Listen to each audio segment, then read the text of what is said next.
Keith Neal. Nice to meet you, Justin. You too. Here, have a seat. Thank you. Thanks. What you got here? My cover letter resume. Good deal. I already got your cover letter and resume and an email, but I'm glad you brought it in for me because I didn't actually print it out, so I appreciate that. Tell me a little about yourself, Justin. I'm doing a lot of learning sort of stuff right now. I'm in high school. I'm also in college, doing a lot of stuff in the community, as well as with Red Cross and other service organizations. Good.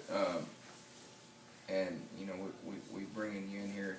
There's about 10 other people that are applying for this job, and as you know, this is a job that's very rare, and it takes a certain kind of person to do this. What would you consider your biggest strength? I've noticed as I've been going through these learning experiences, I tend to be able to see the way things should work out. Like with math, I can see the way numbers should form in the equations. I can see, like with graphs of equations, I can understand why they behave in the way they do. Just a lot of attention to the detail of how things work and move. And a lot of times there's either attention to detail or attention to like the big picture, how it all should come together. And I feel like my greatest strength comes when I can see the detail and the big picture and kind of see how everything should move within itself as a one formal process. Good, very good. You know, this is somewhat a stressful environment because you're making blueprints and stuff like that, and you have to have every little specific detail right. You can't skip steps. How do you handle that type of environment? Take it one step at a time. I know in my training experience, it's easy to look at a project and think of it as a really big, really important, too many details. You know, what if I mess up on this or that? And I find it's most beneficial when I look at like steps. If I say I can't put notes down until I have a shape or until I have a wall drawn. I can't put a window on a wall until the wall's there. If you take it by steps and by degrees, it's a lot easier to make sure all the details are taken care of. Good. You know, we spoke about your strengths. What would you consider your weakness? You know, what would be some weaknesses you have? Like I said, attention to detail, being able to see the intricate details that play into the bigger part. I feel like sometimes I like to delve into the details a little bit too much. When faced with a project, I like to get the basics down, but then before I finish, I tend to weed out some of the weaker areas, and I find that I like to detail it even more, typically beyond what's required, and I can find that most of my time, well not most, some of my time gets wasted on there, where it could be applied somewhere else. Good.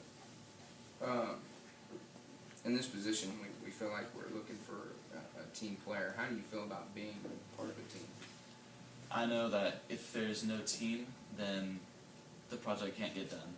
When you think of just even your typical residential house, and you think of all of the pieces that go into that, you have your foundation, you've got your framing, you've got roofing, you have electrical, plumbing, insulation, finishing.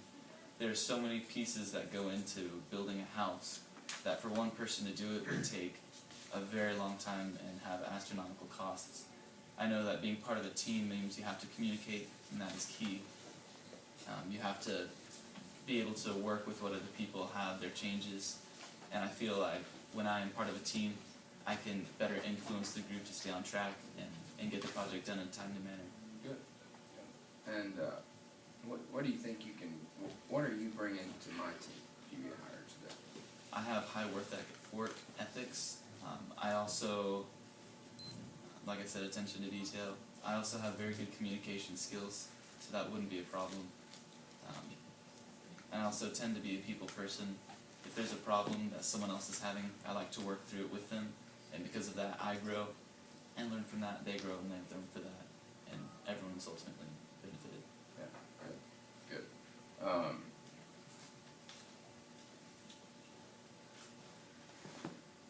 Let's see. Do you have any questions for me you'd like to ask? Just to real easy questions. I know that I'll be drawing plans if I was considered and given the position. What are the range of plans that your company draws Okay. or manufactures? Good question. Next one. I'm not gonna answer Okay. that. Good question. I also understand that drafters don't have a set schedule. Do you have a level to go off of how much overtime is typical during a week? Another good question. Go ahead. Next one. Oh, that's all. Yeah, that's it. Okay. So, if I'm interviewing, or I am interviewing today, my question to you is, when can you start? Immediately. Immediately. Okay, tomorrow morning. Okay. Very good. That was a good interview. Very good interview. Yay.